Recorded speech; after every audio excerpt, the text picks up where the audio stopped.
What's up Saab fans around the world, and welcome back to another video. So today we are going to do an update on the rear wheel drive build, and we also going to do some work around the engine, which should be very exciting. But to start off, I'm just gonna give you a brief update on what has been done on the car since the last video update, and I think we should make the car a little bit more presentable on the outside. So let's start with that right now. Let's go. I wake up to a little bit of drool on my pillow, feel like it's gonna be a bad day. Yeah, I'm tired of shit and the coffee ain't hit yet, damn ain't that great. I don't wanna go to work cause my boss is a jerk and I'm not even that paid. I need a change in my life cause I don't feel alive and there's nothing that makes me happy. Hold my beer for a minute, I'm about to quit my job, cash in for a ticket. I'm going on a trip and I don't plan to visit. I'm gonna stay there till I feel like I'm winning, and this is just the beginning. I need a big change, help me feel like living. I need a big swing, home runs I'm hitting, and I'll never look back, moving on till I get it all. And we all got dreams, we all want things, but what you gonna do for it? How you gonna move for it? What you gonna be? And do you believe? So first of all you detailers out there that's hating on this already, there are a few aspects in just getting rid of all the dust that the car has collected in the garage. If you have a project car that's standing in a corner in the garage and nothing is happening, this is such a quick motivational booster to just get that off, to get the car clean. This paint is nowhere near like show car finish. I have never polished, never done anything to this car. So once it's done, it needs a proper paint correction, and some of the parts will be resprayed. I don't know if the whole car will be resprayed, but we will see. Either way, no damage was done, no subs were harmed during this wipe off. This is not the best, but it gets the job done. So I'm just using a bit of degreaser mixed with water solution, just wipe it off. Now it's clean, now you can see what's inside of the car. And to start the update, so the rear subframe and everything is done. Brakes is connected, handbrake is connected. Right now we also have the prop shaft installed, so it runs underneath the car. The gearbox is in place, the bracket for the gearbox is in place. The engine is in place. We did that in the last video. We built the engine and put it right back in. So I have done some more work. Here I have attached the crankcase ventilation that we will be modifying today. This is the latest version that was released from Saab GM. The crankcase ventilation is a problem on these cars, and you should have the latest version to avoid any problems with it, but we will upgrade it because the pipe that's sucking from the canister and from the valve cover is too small in my opinion, so we will upgrade that to a bigger hose and better flowing. From the last video I have attached this thermostat housing right here, so we get a straight connection right out to the radiator instead of it pointing into the firewall. So what we are going to do today is we are going to attach all the hose work that needs to be done to get the water flowing around the engine. So here is a really big aluminum radiator that I have picked up, bought a little while ago. So we will make the original fans fit to this and make it sure that it sits really tight, because the shroud that is around the fans is the reason why it's keeping the coolant cold, so needs to be properly done. From the last video I have attached the water pump and done some work right here, so we can get that connected. The steering rack is connected and fully installed, and it looks really nice. So between this space right here is the place where the downpipe is going. The clutch and the slave cylinder is also connected. You can probably see some of the braided lines going out from there.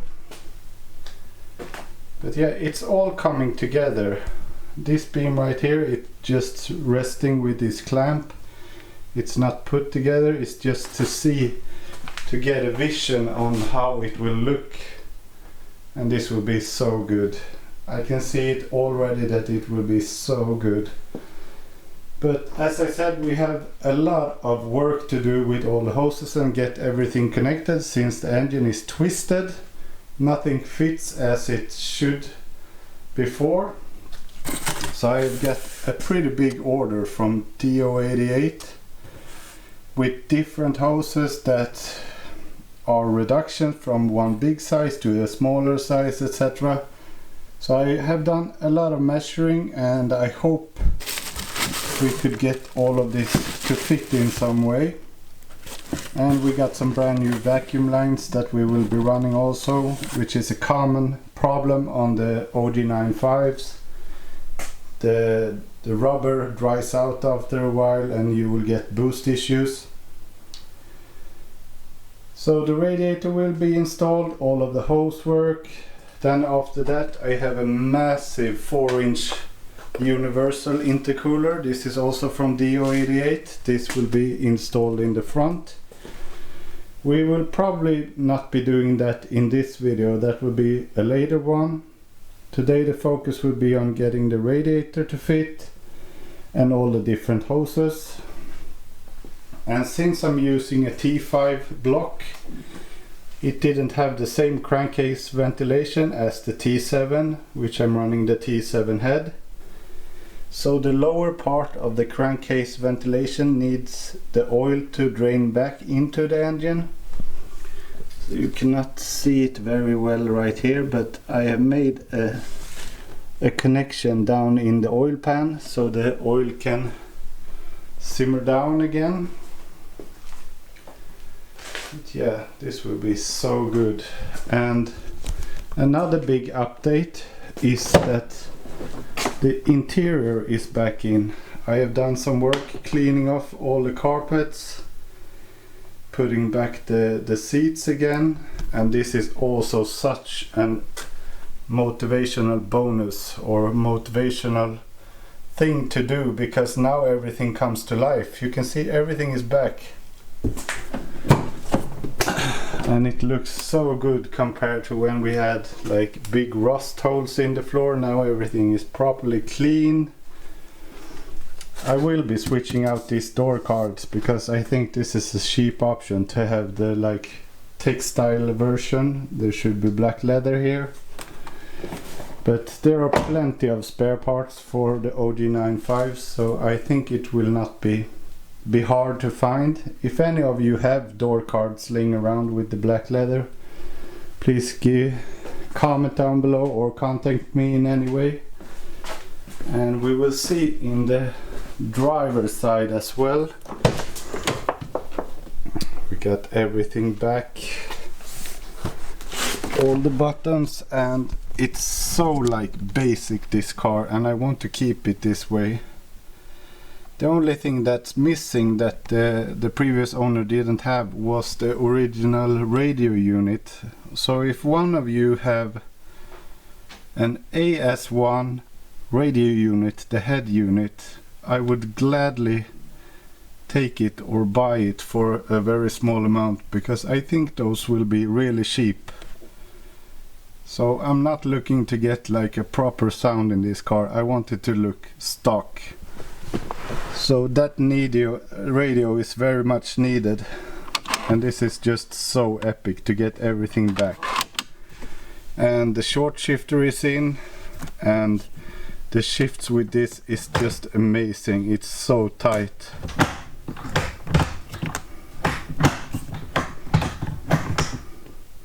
And everything works. So right now we can lock it out, take out the key, and if we put it into first, we can't remove the key, so the locking function is there also. So I'm just gonna get like a rubber boot or a leather boot that will cover this, and it will look basically like stock except this knob right here. But I think there will be some way to modify to get a Saab knob to fit right here. Otherwise everything is back and fits like stock. We got the handbrake functioning as well. Yeah, everything back as it should be. This is so nice. And this has been the goal with the build all the time, but it has taken some time to get here. But now we are finally here. And how many of you that has like very highly modified cars with custom build, like steering racks and etc., does have this opportunity to still be able to adjust the steering wheel? This is just so epic. So now I have prepared the radiator with 2 lower brackets, and as you can tell by just looking at it, this will keep the coolant a lot cooler. This is very much smaller, and the biggest reason why I chose this one, this is from another car brand. I'm not gonna say which one, and this is not a DO88 product either. This is like universal, bought from another site.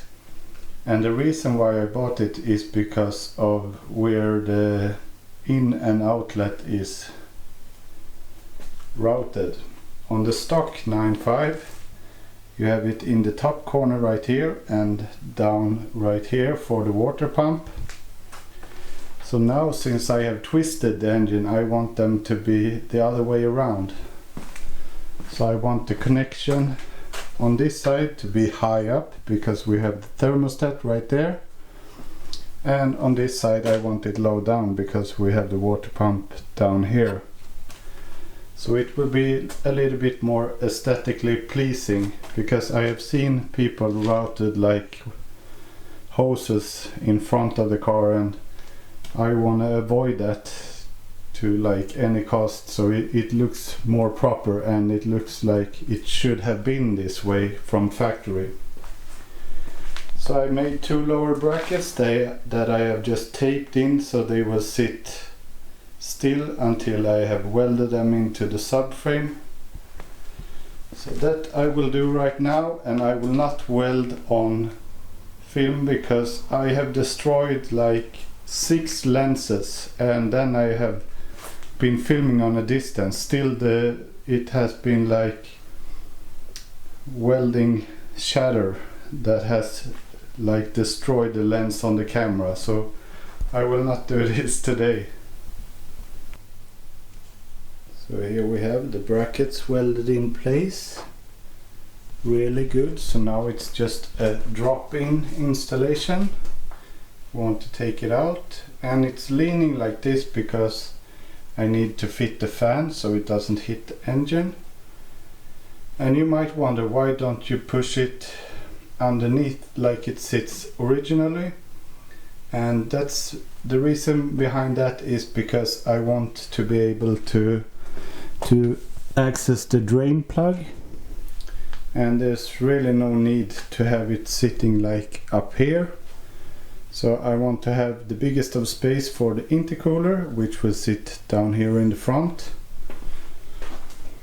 and most of it will be like easy accessible and either way. And the fans, the OEM fans, still fit, so I don't see like any reason to have it pushed back as far as I can either. So I think we will go with this fitment right here.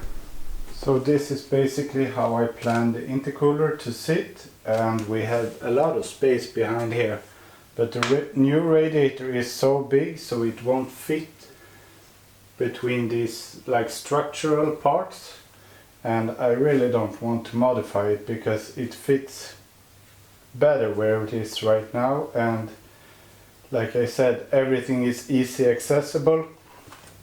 And for the intercooler, I really want to keep this structural beam because if I think it was someone commenting early on in the project, like when you remove these supporting beams, and of course this is for safety also, the car will become like a wet noodle. So this will be reinstalled once again, and yeah, I think it will just look badass and it will work fantastic. So the idea was to start to assemble all the hoses that I have bought, but I saw straight away that the first one that I was going to use is wrong dimension, and it's me. I have ordered the wrong part.